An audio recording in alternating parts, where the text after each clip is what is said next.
প্রথম টেস্টে কোনো লড়াই ছাড়াই ভারতের কাছে অসহায়ভাবে হেরে গেছে বাংলাদেশ। দল নির্বাচন নিয়ে তাই উঠেছে বড় প্রশ্ন। ভারতের স্পিনাররা যেখানে রাজত্ব করছে সেখানে বাংলাদেশের স্পিনাররা ছিল মলিন। দ্বিতীয় টেস্টে তাই লড়াই করতে হলে লাগবে বাড়তি স্পিনার, সেক্ষেত্রে একাদশে দরকার তাইজুলকে। এরকমটাই মনে করছেন ভারতের ধারাভাষ্যকার সঞ্জয় মাঞ্জরেকর। তাইজুল যদি দলে আসেন তবে কেমন একাদশ নিয়ে মাঠে নামবে বাংলাদেশ, তাই শুনব প্রতিবেদনের বাকি অংশে। প্রথম টেস্টে ধরাশায়ী বাংলাদেশ, ইনিংস ব্যবধানে হারেনি এটাই অনেক। তবে 280 রানের হার কম লজ্জার নয়। যদিও জয়ের স্বপ্ন অনেক দূর, তবে লড়াইয়ের প্রত্যাশা ছিল সবার, সেটাও করতে পারেনি বাংলাদেশ। তবে ভারতের মাটিতে লড়তে হলে লাগবে বাড়তি স্পিনার, সেটা করতে তাইজুলকে এবার একাদশে দেখতে চেয়েছেন সঞ্জয় মাঞ্জরেকর। তিনি বলেন, ব্যাটারদেরও ভালো সামর্থ্য আছে, স্পিন তাদের জন্য কোনো সমস্যা হবে না।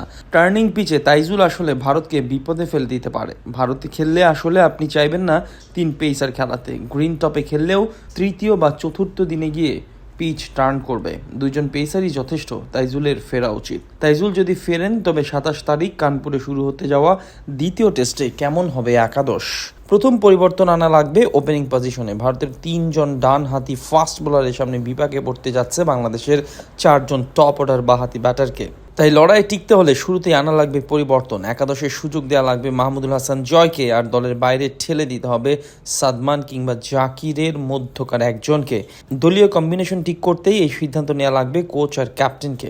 এদিকে 3 নম্বরে ব্যাট করবেন ক্যাপ্টেন শান্ত। দ্বিতীয় ইনিংসে খুঁজে পেয়েছেন নিজেকে, তার কাছে প্রত্যাশা থাকবে পরের টেস্টে। 4 নম্বরে ব্যাট করা মুমিনুল পড়তে পারেন বাদ। অ্যাওয়ার্ড টেস্টে তার বাজে পারফরমেন্স বজায় ছিল এই ম্যাচেও। তার বদলে আনা হতে পারে জাকির আলী অনেককে। এতে একজন ডানহাতি ব্যাটার দেখা যাবে টপ অর্ডারে, যা একটু হলেও স্বস্তি দেবে বাংলাদেশকে। নিজেকে প্রস্তুত করে দলে আসা অনেক এবার সুযোগের অপেক্ষায়। এদিকে মিডল অর্ডারে 2 বড় ভরসার নাম সাকিব আল হাসান আর মুশফিকুর রহিম, দুজনেই থাকবেন একাদশে। যদিও কেউই পারফর্ম করতে পারেননি প্রথম টেস্টে, না পারলেও দুজনেই থাকবেন একাদশে।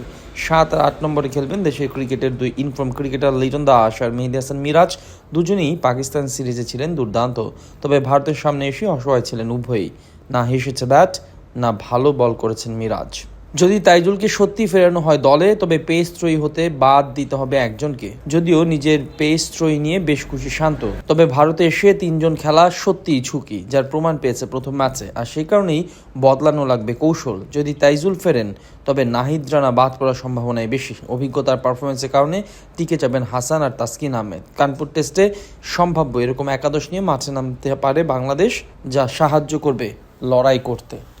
প্রথম টেস্টে ধরাশায়ী বাংলাদেশ, ইনিংস ব্যবধানে হারেনি এটাই অনেক। তবে 280 রানের হার কম লজ্জার নয়। যদিও জয়ের স্বপ্ন অনেক দূর, তবে লড়াইয়ের প্রত্যাশা ছিল সবার, সেটাও করতে পারেনি বাংলাদেশ।